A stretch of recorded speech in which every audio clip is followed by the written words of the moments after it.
Welcome to the That's Good Broncos podcast. I'm Brandon Perna here with Will Keys. This is the first podcast post Super Bowl. Not a great game per se, but it was one of those situations where Broncos fans are probably happy with the results, so you can enjoy that. Today's episode brought to you by DraftKings Sportsbook, America's top-rated sportsbook app. So use code DNVR when you sign up there to take advantage of their can't-miss offers, just like the Bucs defense took advantage of the Chiefs offense. Also, benchwarmerbrew.com if you want to support this channel, this YouTube channel, That's Good Broncos. That's my coffee. So benchwarmerbrew.com, organic, ethically sourced coffee beans. I just got my new shipment today. I'm subscribed to my own coffee. I pay full price for it because I'm so smart. I just want to keep an eye and make sure the shipments are coming, and they are. And if you want to save money on the coffee, the subscription plan's how you do it. So it's some of the best coffee. It is. It's some of the best coffee out there. I recommend it. And we've got some things in the work. We'll have a darker roast coming soon. A lot of you have asked for it, and we're going to get darker. Just like not the show per se, but the coffee. Yeah, the show will keep the energy up. We'll stay positive and go very negative, but then come back positive. Yeah, that's a good leader. Right. Or the COVID tests of podcasts. When you got COVID tested, did you get the long swab or the short? I had to get both. They did the short one, which I liked less because it tickled so much. And then the one where they went up like further and did it longer, it hurt a little more, but it wasn't tickling the shit out of my nose. So I almost preferred that one in a weird way. I got the short one. I think that was pretty easy. The long one kind of freaks me out. I don't think I'll ever. My plan is not to get it, to get COVID. And then my backup plan is to just never get tested. So yeah, again, right. This is a weird game because this is one of the few times I think you and I have rooted for different teams. Yeah, you almost doesn't happen often. I almost cut off all ties with you last night. Yeah. Yeah, I mean, I tell them what you texted me, Will. All right, I'm gonna pull it up and I'm tell them what you well, see, most people are gonna agree with you here. I'm in that weird spot where Broncos fans get pissed. Well, actually, I didn't care. I really didn't care who won this game. I chose to root for the Chiefs because they bought the shit out of the Chiefs shirts. Outsold Buck fans by 113 t-shirts. So I said, fuck it. We'll root for the Chiefs. And during the game, though, I really didn't care. This is the first time, watching a Tom Brady Super Bowl. I was indifferent to seeing him win. He's hurt me enough where he can't hurt me anymore. It's like I've been his captive prisoner for long enough where I'm just like, do your worst to me, fucker. I've been through it all. So yeah, it's kind of an apathetic form of Stockholm syndrome. Yeah, and by the end of the game, the one of the results I was going to be okay with was the Chiefs getting their ass kicked because it's gonna take Chiefs fans back down to reality, right? A little bit. Yes. They're gonna talk their shit, but just a little bit of that confidence is gone, and I think that's good. As Broncos fans, after that Super Bowl 48 Super Bowl, I was like, okay, if they win again, you're going to take it a little bit easier on social media. Not going to be as much of a prick because you know what it feels like to be destroyed. And I think we should do a video about how the AFC West might be the worst Super Bowl performing division of all time because they have lost in the biggest margins throughout history. So anyway, the first Super Bowl was Packers 35, Chiefs 10. Yeah, first one. Then the Raiders lose, I think, another bad game, Super Bowl 2. The Broncos get their ass kicked thoroughly 4 times in a row. Plenty of times. Yeah. So when the AFC loses, it's usually, or the AFC West loses, it's usually pretty bad. Yeah, because then the We all have Chargers that in common. Yeah, Chargers lost bad, and then the Raiders lost bad to the Bucks. Then the Broncos lose bad to the Seahawks again, and then this one the Chiefs lose really bad. So the Broncos 49ers and then 49ers Chargers are probably like the 2 biggest mismatches I've ever seen in the Super Bowl. Yeah. Not that I watch them, but no. I think the Chargers Super Bowl, that's like the first Super Bowl I have real vivid memories from. So I watched that over at my buddy's house, and I think I wanted the Chargers to win at the time. I don't know why. We had the Super Bowl pool, so I had like squares where I could win money that my grandpa bought me. So that's why I was like super into it. I was like, oh shit, I can win money in this game. I guess I forget how old I was, but like, this is cool. I think I was sick of the 49ers. I didn't like the 49ers as a kid because they had won so much. So that's probably why I was pulling for the Chargers. That's fair. Yeah.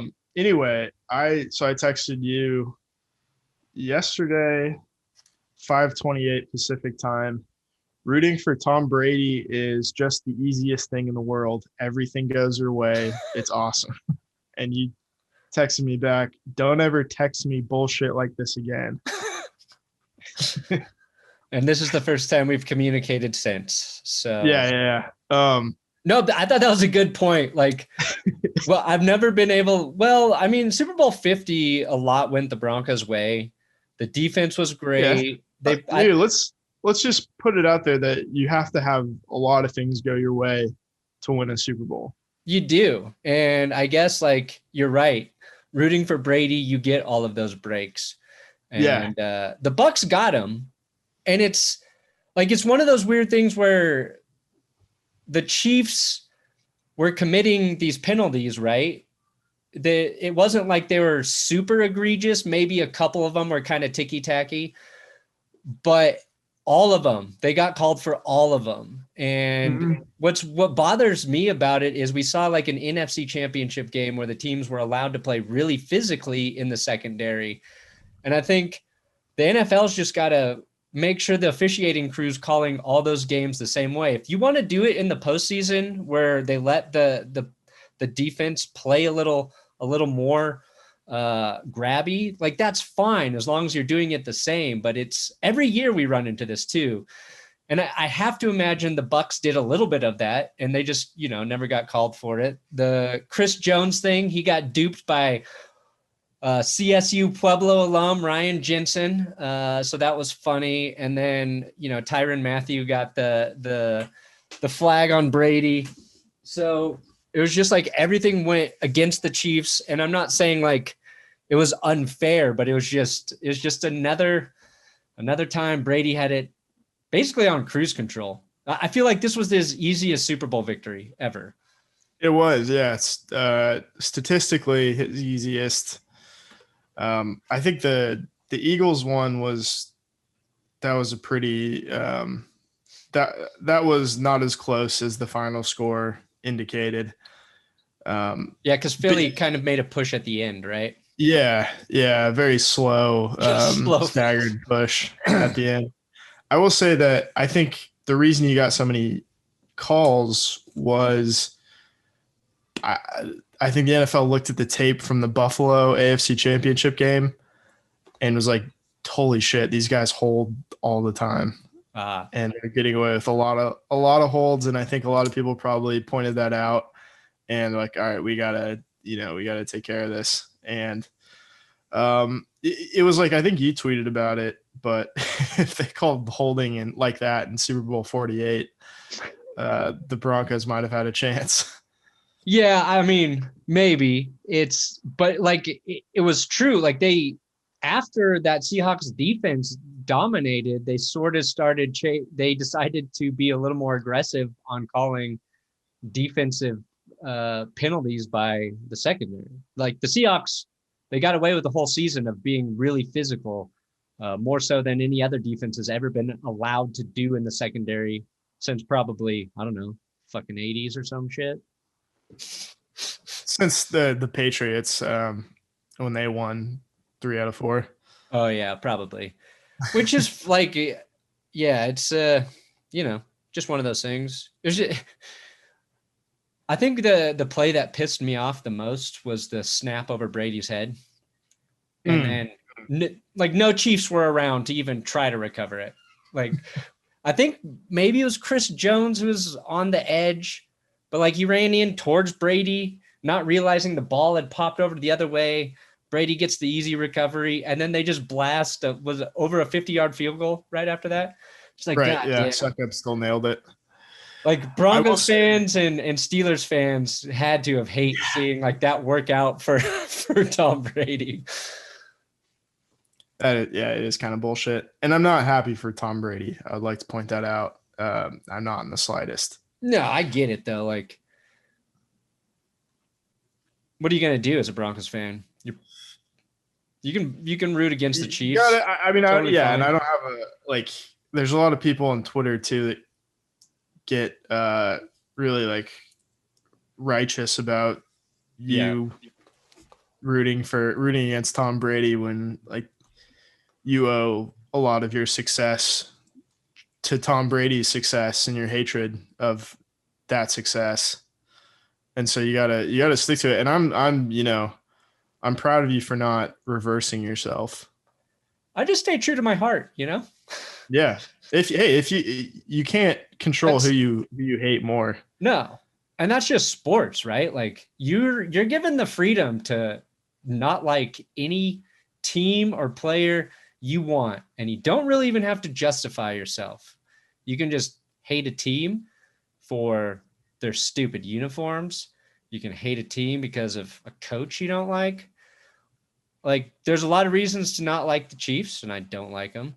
I do enjoy the way Patrick Mahomes plays quarterback, and I don't enjoy the way Tom Brady plays quarterback. And it's not because I don't think he's good. I just think he's a boring ass quarterback. If he ever dazzled me like Aaron Rodgers does, maybe I would like him a little bit. Also, when he loses, he's a poor loser. So This is true. If I would ever get to a place in life where I've had as much success as him, I would never feel bad about losing. Be like, fuck you, I already won a lot. Shake my hand for the cameras, and we'll move on. But honestly, it was the most indifferent I felt about a Super Bowl. I thought I was going to, and then it happened, and I was just like, oh man.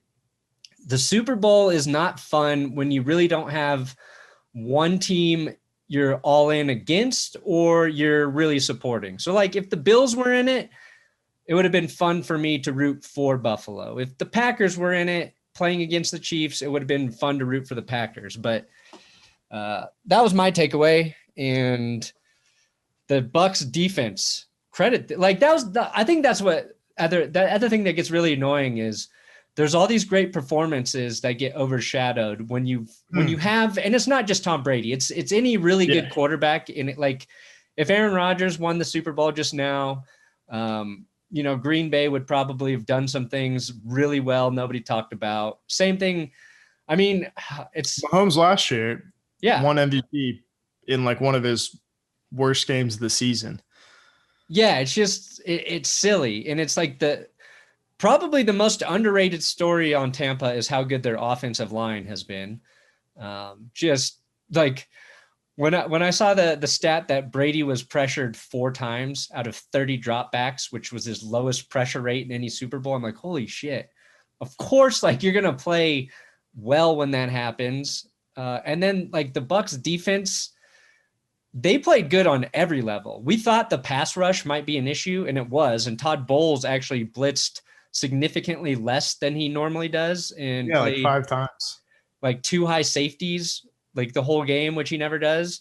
So like credit Todd Bowles for changing it up because he knew he probably could. And that's like, it was just nice to see like a team defend the Chiefs. really well, totally. Start to finish. We thought like watching that game. I know you thought like, all right, third quarter. I don't care that it's 21-6 at that point. Like, still got to buckle up. We're gonna get a close game. It's like inevitable. It's gonna even out, and it just never happened.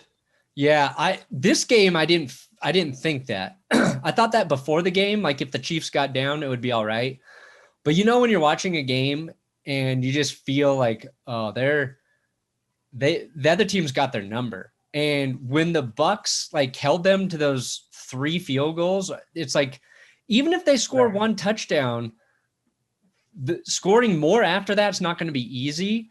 And Tampa's offense is in a place where they're not going to make mistakes. So even if the Chiefs, I felt like, got it close, they were still going to lose because the Bucs were just every level were playing better. Yeah. And I think we found out about the Chiefs that Patrick Mahomes, for that offense to be as good as it is, and especially to take advantage of their deep passing game, that offense requires 2 really, really good tackles on either side, because Mahomes does a lot of like 10-step drops and then just kind of runs around. But if he's got a man in his face, like, he can run around for an extra 3 or 5 seconds and then throw the ball from a crazy, ridiculous, horizontal angle. But that's just not a recipe for success in any sort of like sustained fashion. So, I mean, they only get like 3 sacks on him throughout the course of the game, but you could easily make a case that Shaq Barrett should have been the MVP of that game,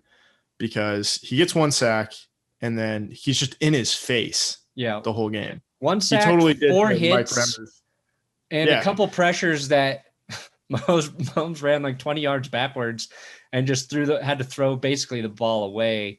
And like, that's not going to show up on any stat sheet really. Yeah. And again, like with the whole Brady thing, I do hate that it's a Brady Super Bowl and not a Tampa Bay Super Bowl, because you hold the Chiefs to 9 points, and Brady played a good game. Didn't really do much in the second half, but didn't need to. Yeah, because he didn't have to. It's like, I feel like if he was forced to, he might have done something, but he played. Right. They wisely took the air out of the ball. Yeah. But I think you hold one of the best offenses that we've seen in a long time to 9 points in the biggest game of the year. And how do you not pick a defensive player to be MVP? I think the problem is, like, how do you narrow it down to one guy when it's just a total dominant defensive unit? 100% true. When I was editing the best and worst episode today, that's what I was thinking. I was like, it's really hard because so many guys stepped up and played well. Like during the game, at least like for the first half and 3 quarters, like Levante David on Kelsey looked great.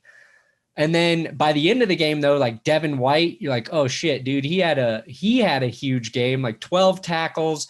He got that pick at the end, but he was all over the place. Had that tackled Clyde Edwards-Helaire for that loss on that dumb fucking option the Chiefs ran.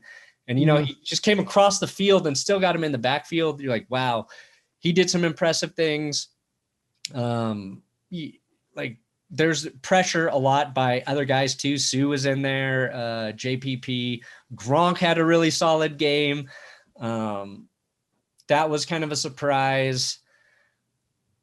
So, and even like if Leonard Fournette and Ronald Jones were one running back, it might have been them, because they had like 130 or between 130 and like 30 carries, 155 yards. Sorry, I just pulled up NFL.com to look at to look at some stats, and it's crazy too because Travis Kelce actually finished the game with 10 catches for 133 yards, and it felt like he really didn't do anything. Yeah, well, I think the majority of those came in the fourth quarter. Yeah, so it was a lot of garbage time. It was almost all garbage time. And Kelce had a drop. Like, he had a bad drop that was uncharacteristic. Tyreek Hill, it would have been like a tough catch, but his drop that Mahomes escapes and makes a play like that. Those are the plays the Chiefs make all season long, it seems like. And the ball hit Tyreek Hill. It literally hit him in the face. It went through his hands and hit him in the face, which was really funny to see on the replay. But like, was a moment where in my head was like, ooh, maybe everything is not going to go their way today. And then there's those two drops, and then a third one later, I forget. But yeah, it was it was bizarre because Mahomes didn't play great, but he did make some great plays that didn't count. It's like the worst, like as a quarterback, it's gotta be like one of the worst feelings where you didn't have your best game. You're a little bit hurt. You did some pretty crazy things, but none of them actually panned out. And you walk home with a fucking terrible loss. So yeah, I mean, I think we're underselling how bad of a game he had compared to what we're used to from him. And both of his Super Bowls have been like well below his standard. Yeah, you know what? Like, I think through the course of history, that's true with almost all quarterbacks. Like, generally, you get some quarterbacks that really like up their game. Like Montana, if you look at like his per game averages, his Super Bowls are way better than just like his average regular season game. Brady's first few Super Bowls, probably up until like the Seattle Super Bowl. Yeah. They're just kind of pedestrian numbers. Yeah. And I mean, I think even Montana's like some of his playoff and championship numbers are a lot lower, at least some of the games. But it's like you're playing the best teams at that level. So, well, I don't even think – I think with Montana, like he was playing the best teams in the NFC bracket of the playoffs. And then getting to the Super Bowl AFC against weak AFC. Kind of sucks. Yeah. Yeah. And then it's just, there's like these weird guys like Nick Foles who have these amazing Super Bowl performances out of nowhere. Nick Foles or like Mark Rippon. Yeah. Or, I mean, Steve Young's only Super Bowl, he throws 6 touchdowns. Yeah. It's just like, I would say a lot of quarterbacks play a little bit worse in the Super Bowl, but yeah, Ben Roethlisberger's 3 Super Bowls have been not very good. He's good in the Arizona Super Bowl. Wasn't the MVP, but his other 2 were pretty shitty. To be completely honest, Peyton Manning wasn't. His 4 Super Bowls not very good, to be honest. No. Yeah, it was like the Travis Kelce stat line. It reminded me of the Demaryius Thomas stat line from Super Bowl 48.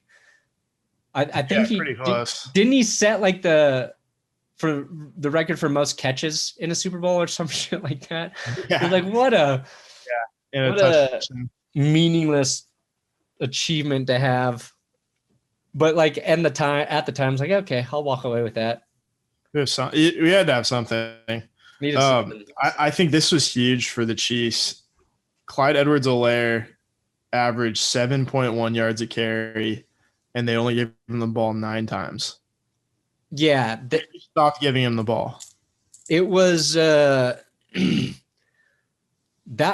was a mistake early in the game too. Like Mahomes was the only one running, and it was because guys were covered and he had no option.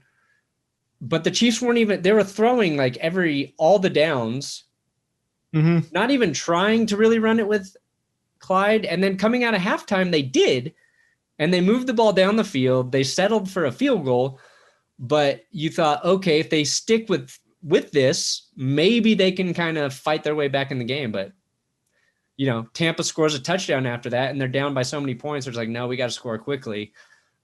But you never scored again. Nope. Yeah, no, it is shocking that they never – I thought for sure they'd score like 1 or 2 garbage time touchdowns to make it look closer, but they just totally shut them out. That's another thing that was impressive about the Bucs D. It was like that fourth quarter, they're playing for pride, and they just refused to let Kansas City have a single easy play. Yeah, you could tell like that first matchup really bothered them too. Yeah. I mean, obviously like Antoine Winfield putting up the peace sign right in Tyreek Hill's face is like the best image from this game.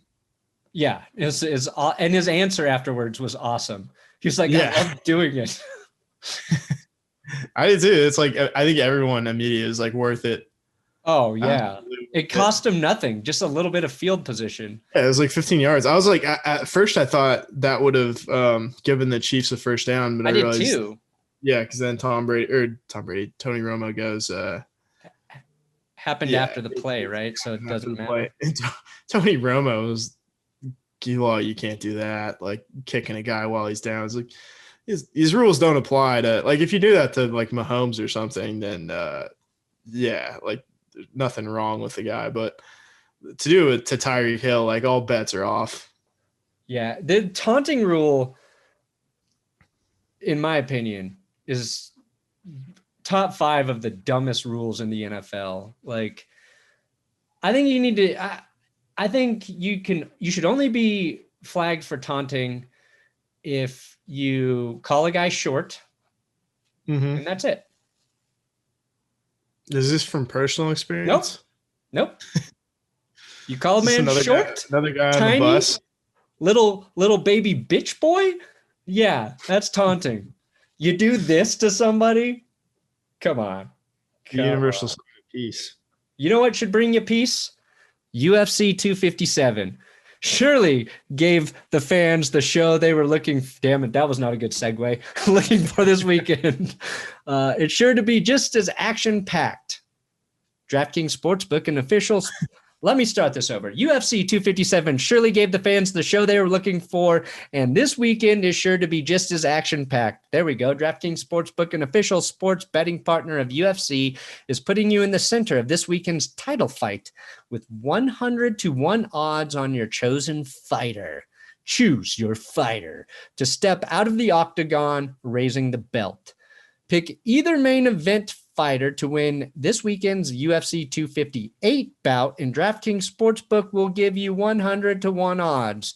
That's $1. That's a $1 bet on either fighter to reign victorious. And if your fighter wins, you will cash $100. There's no better way to put your MMA knowledge to the test than to put your money where your mouth is with DraftKings Sportsbook. And don't worry, if MMA ain't for you, DraftKings Sportsbook offers great odds and promotions on basketball, hockey, and so much more. DraftKings safe, secure, reliable, so you can deposit and withdraw your money at your convenience. Download the top-rated DraftKings Sportsbook app now. Use code DNVR when you sign up to turn $1 into $100 on your chosen title contender to win. Place your bet and watch the fisticuffs fly this weekend. That's code DNVR to turn $1 into $100 on the main event Saturday night for a limited time. Only at DraftKings Sportsbook. Must be 21 or older. Colorado only. Restrictions apply. See DraftKings.com/sportsbook for details. Gambling problem? Call 1-800-522-4700. Will, the streaker at the Super Bowl, did you see the backstory on this? I did just now. Yeah. So apparently he put down $50,000 on like plus 750 odds or something that there would be a streaker in the Super Bowl. So he put down $50,000. He does the streaking himself. Yeah. He goes to jail, spends $1,000 on bail, and clears like $347,000. Yeah. So, assuming this story is true, assuming he gets to keep his money that he's already cashed it out, that's genius. That is freaking amazing. And if he loses all this money, it's because he babbled about it to some dude at a bar. Like, I saw a post of a guy and him standing next to each other, and he said, I met the streaker before the game. He told me, and then he revealed like the whole plan. It's like, why would you reveal that? Also, why would you be the guy to rat on that guy? Yeah, because I think like could a judge order him to to pay the money back. Maybe. I mean, like if a sports book's going to offer that as a bet, should be fair if you're the streaker. I think so. Yeah. I don't think there's a rule that says you can't be the streaker to win money. No, I hope you like comb through their disclaimers for an hour. Does not apply if you are the streaker. It is really lame that they don't show us the streaker. Oh man, you got to find it afterwards, and then you got to sync it up with Kevin Harlan's call. It's such a pain. At least show it for the Super Bowl. Tom Grossi joined me on the live stream after the show, and we talked about this a little bit. But I was trying to think like whether it would be harder to streak during the fan limited Super Bowl or easier. I think it might be easier. There's so much mobility. Yeah, it's like maybe there's less security watching. He said a bunch of seats at the same time, you know? Yeah, it also said that his friend made a distraction so he could get onto the field. Oh. Like they really planned that shit out. I hope he's getting a few shekels in his pocket. Yeah. I'm sure that will be covered in our episode of Odd Man Sports on Wednesday in the Money Talk segment. Yeah. Good for him. You know, yeah. I like a person who makes their own luck. I do too. And to put 50 nice. Grand on it, like that's a big risk. Yeah. Seriously. Yeah. Cause like what happens if he gets up there and just like chickens out or security doesn't let him on the field or something? Yeah. That's your $50,000. Like he wasn't like built like a guy where you go, oh yeah, he'll definitely outmuscle and outrun security to make this happen. Like a lot could have went wrong. I really wish. I don't know if it could happen anymore now these days with how tight security is, but it's nice to see like a successful streaker. Yeah, because I remember in high school we had a football game that happened every year called the Holy Bowl between our two Catholic high schools, and a guy from the opposing sideline or the opposing bleachers got onto the field and planned it out so perfectly that he ran across the field and then out through the exit. And everybody knew who it was, but he didn't get caught and he went to another school. And so I think he got away with it. Yeah. My one critique of the Super Bowl streaker is he made it all the way to the end zone, well, almost to the end zone, and then he slid. He slid down before the so he gave himself up. He gave himself up before he crossed the plane, so it didn't count. Yeah, like Peyton Manning against the Raiders. Oh, man. That was probably the most entertaining play of the second half. Of the Raiders-Broncos game? No, the Super Bowl, the streaker. Oh, okay. I got confused. I was trying to. How do you remember that so well? Yeah, no, it definitely was. Broncos got Peyton Manning will be inducted into the Hall of Fame, as will John Lynch now. John Lynch, kind of a controversial figure for Broncos fans. They like to. He got brought up for the Ring of Fame, and that pissed people off. But nice to see him get in. He definitely deserved it. Nice to see Manning get in. So that's Manning, Lynch, Champ Bailey, Pat Bowlen all in recently. So that's Steve a change. And Atwater, yeah. So that's 5 Davis in the last 3 years. Yeah, Davis, Atwater, Bowlen, Lynch, Manning. Oh, shit. 6. Lloyd Little if you want to keep going back. Yeah, so it went from like 1 in 47 years, which was just a crime, to a shit ton. Like once a year, essentially. Yeah, and this next one, yeah, we'll get Manning and Lynch and Atwater because Yeah, they who do you think the they next didn't. one will be? Who will be the next Bronco to get in? Yeah, will be Von Miller. Talib? Talib. Ooh. I don't think he'll be a first ballot guy. Yeah, I mean, he should be, but secondary's tough. He has that. If he would have got one more pick six, I think he would have been a first ballot guy. Him being, if he is in the broadcast booth, though, he's going to be in the broadcast booth more. He's got a new show on iHeartRadio and Colin Cowherd's network.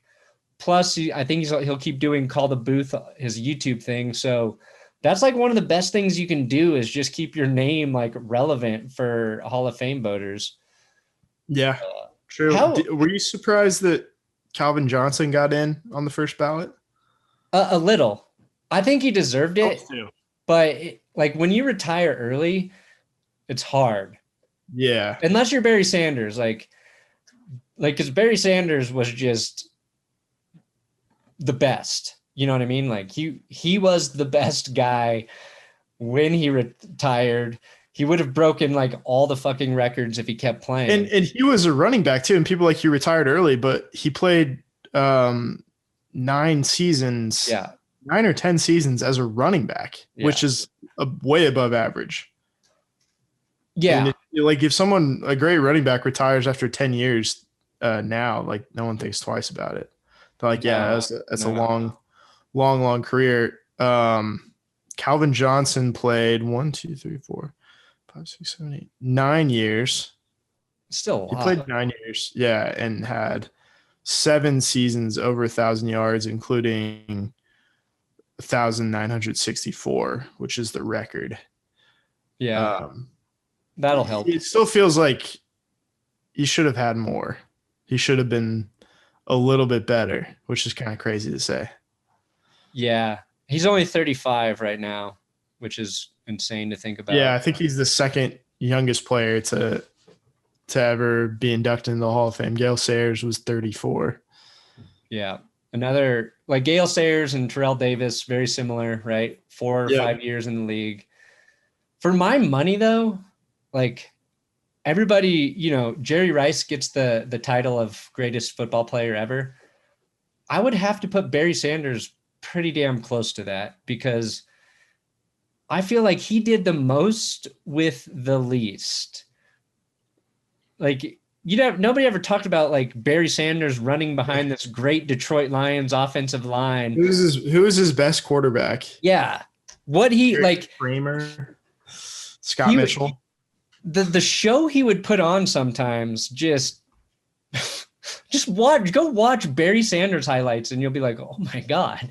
If like you didn't watch him, it's insane. But Calvin Johnson, yeah, that was a little surprising. Made me think of Matthew Stafford at age 33 and Broncos fans being like, he only has 2 years left. He's too old. You're like, what? No. He'll be the only thing that will stop him is injuries. And that's a fair concern, but which could happen. Like Rodgers, 37 looks perfect. Brady, 43 looks good. Even Breeze, until he got hurt, looks serviceable. Like quarterbacks can play. They can play until they're fucking old. Right.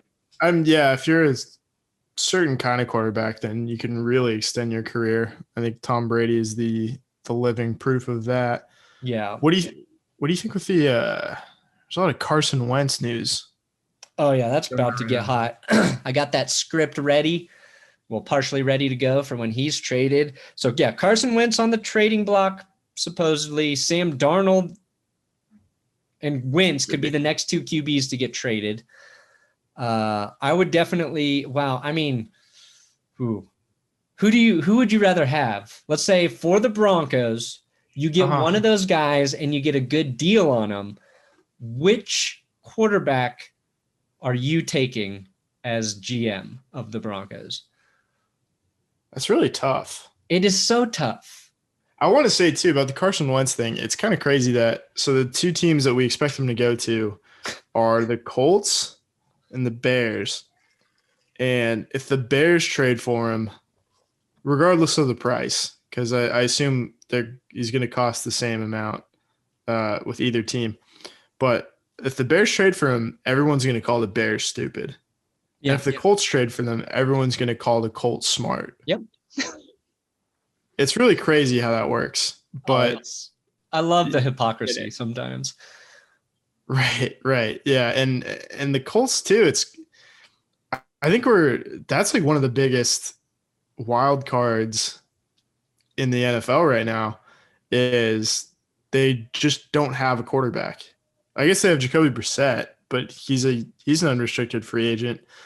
I think Jacob Eason who they drafted last year out of Washington. Oh, right. Would be the next guy up.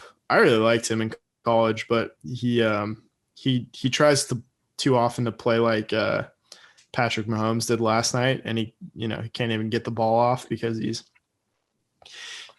like Brock Osweiler size. Yeah. But and it's weird too, because if the Colts got him, I'd be like, yeah, I kind of like that. But if the Bears got him, like, that's dumb.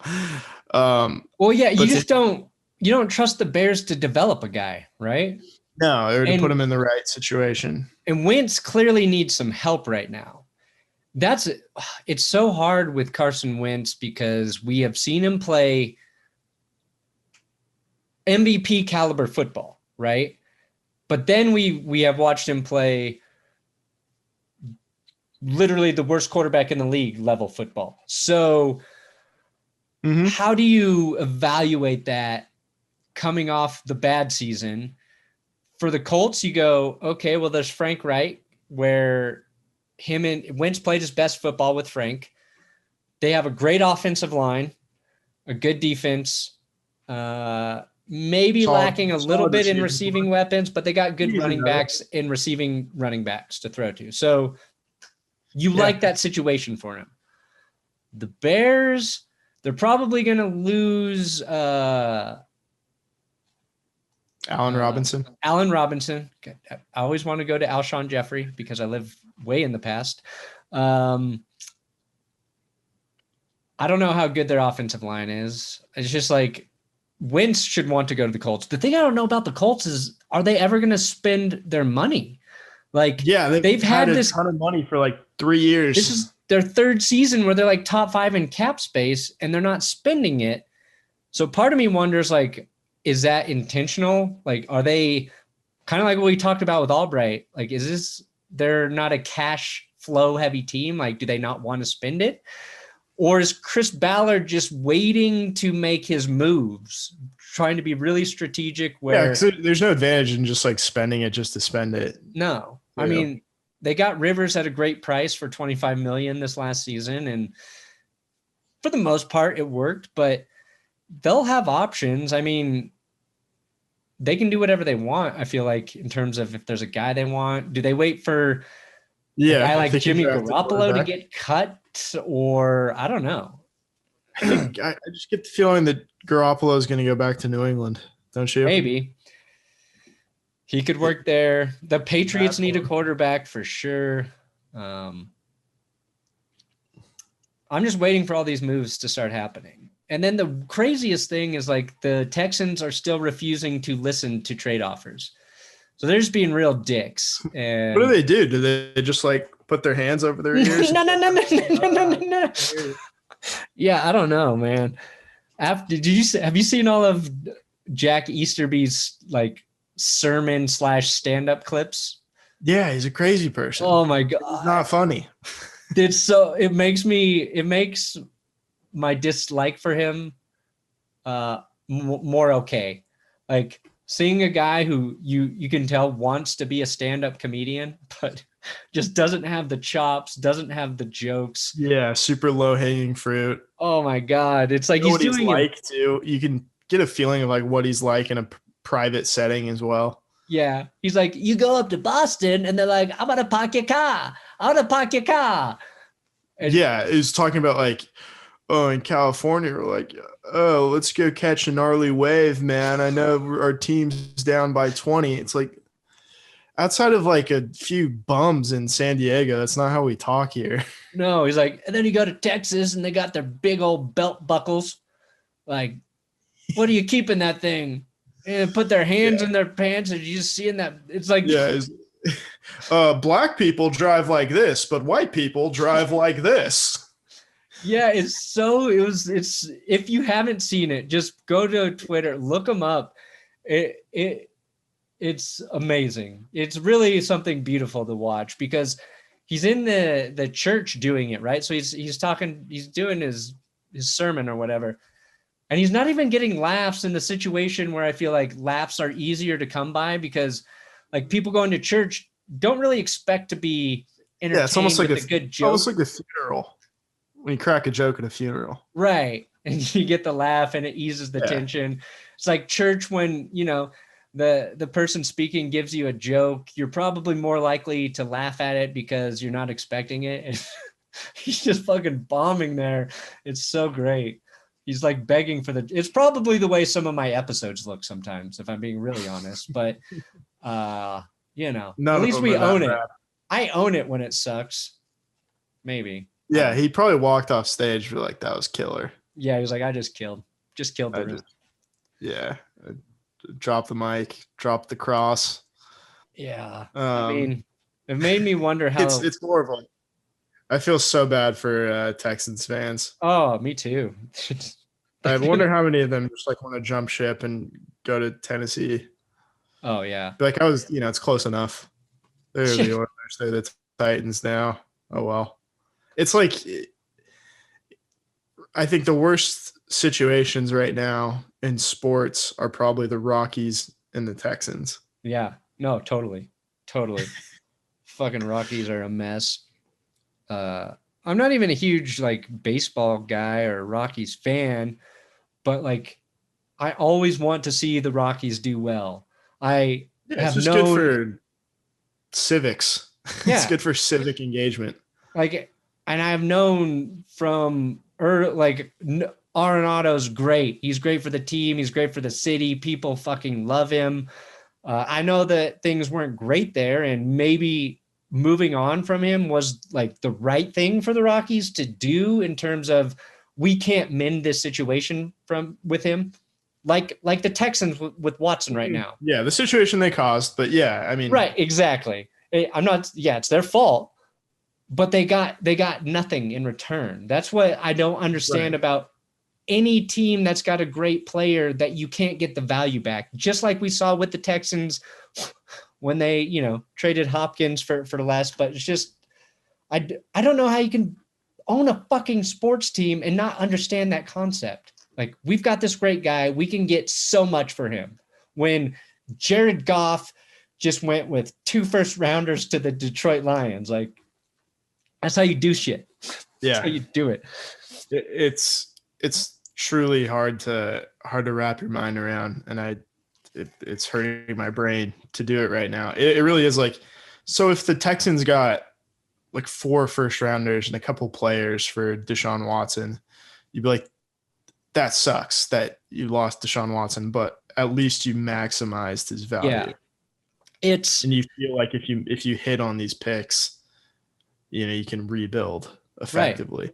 Right. In no situation should the Texans have ever tried or wanted to trade Deshaun Watson. Yeah. But if Deshaun Watson is telling you he no longer wants to play for you, then you take advantage of that situation. And they might do that. It seems like that's probably what they're doing. They might be slow playing it to really they might want to let all of these things happen first and then be like, Watson's better than all of these quarterbacks, so you're going to have to up the ante. But they have fewer than 3 months to get it done if they're going to do it. Yeah. Because after the draft, his value drops quite a bit. No, that's true, because some of the teams who might make a play for him just drafted their quarterback that they're going to invest in. Yeah, and the picks don't mean as much because you don't know where they're coming from. Right. And it's it's not a great. You can really sell the whole like, no, he's our quarterback, like we're gonna keep him for so long until you get into like Carson Palmer and the Bengals territory, Right.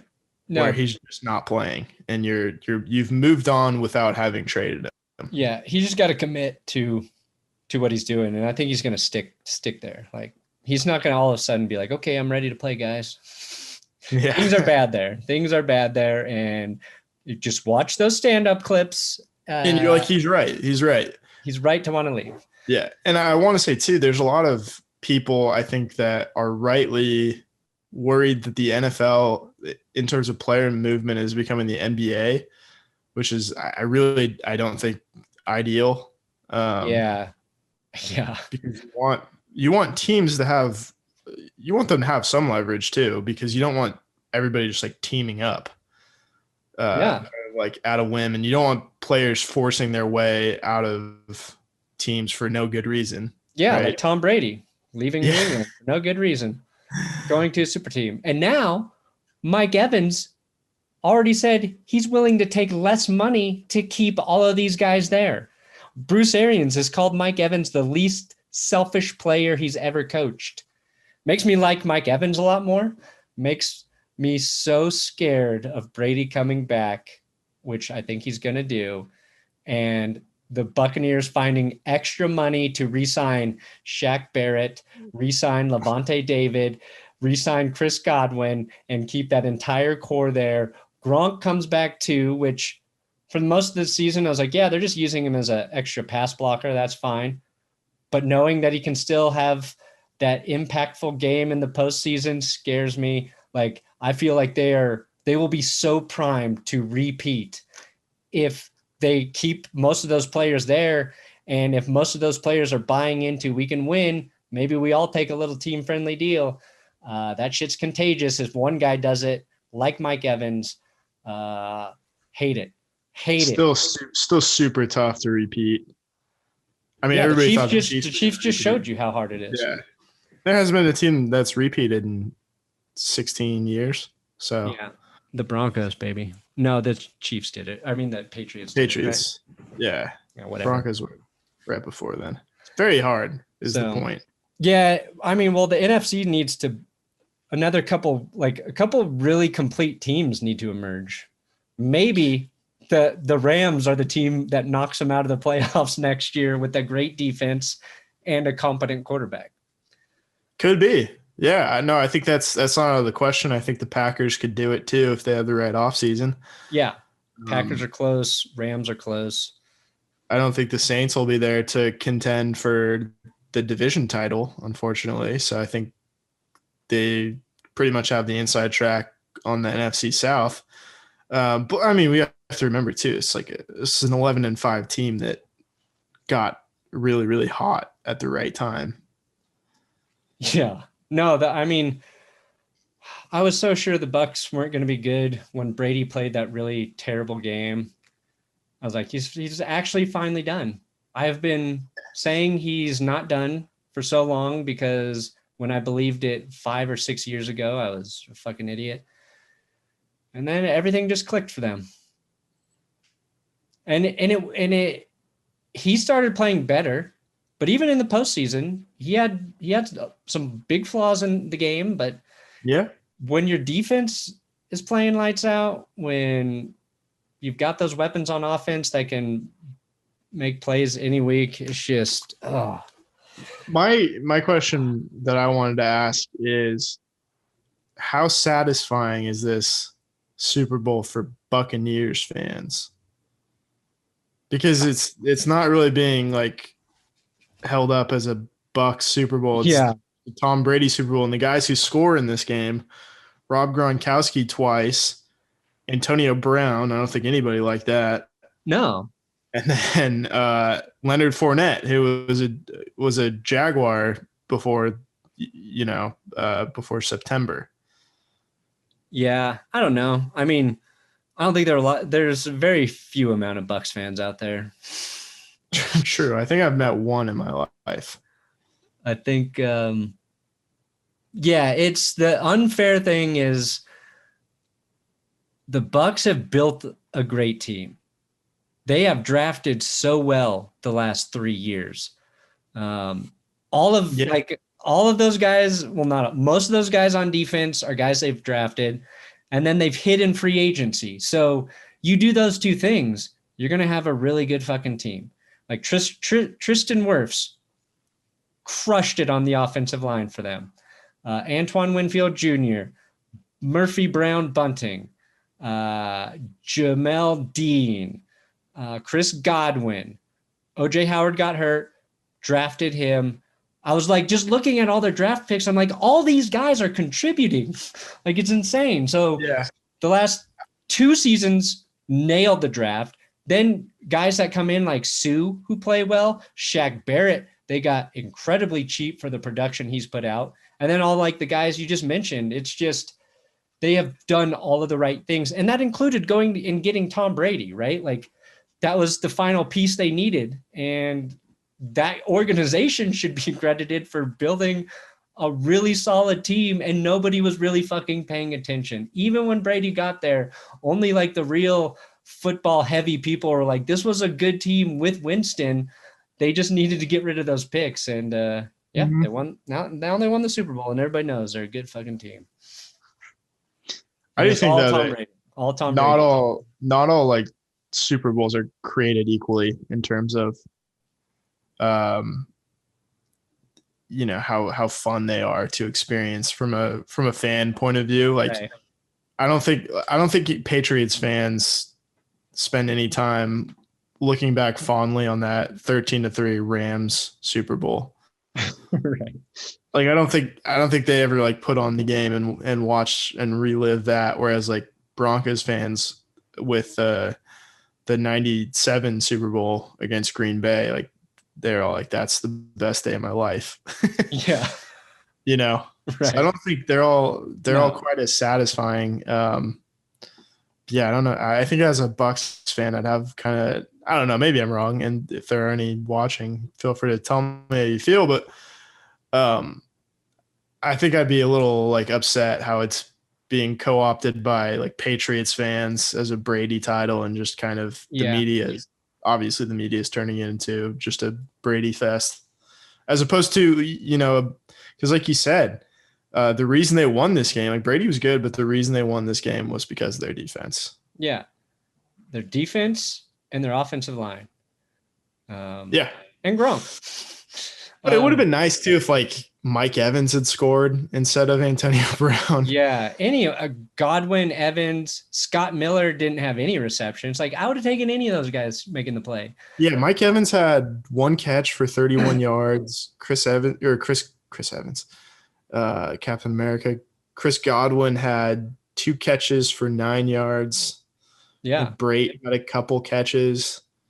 It just felt like Patriots South a little bit, which was kind of disappointing, but yeah, it's just the way it goes. Yeah, it was fun kind of getting to root for Rob Gronkowski, not going to lie.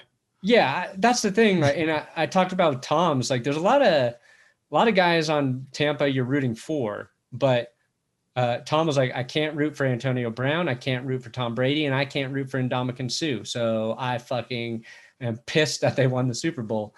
Other than that, though, like everybody else pretty rootable for. But they're like Brady is just because you're sick of seeing him win. And Ndamukong Suh is because he tried to kill Aaron Rodgers' leg. And then Antonio Brown's just a bad dude. And if that civil suit that will have its day in court next December, if that is found in the victim's favor, it's going to look really bad for Tampa. You know what I mean? Like, yeah, the whole point too is that like they didn't need him.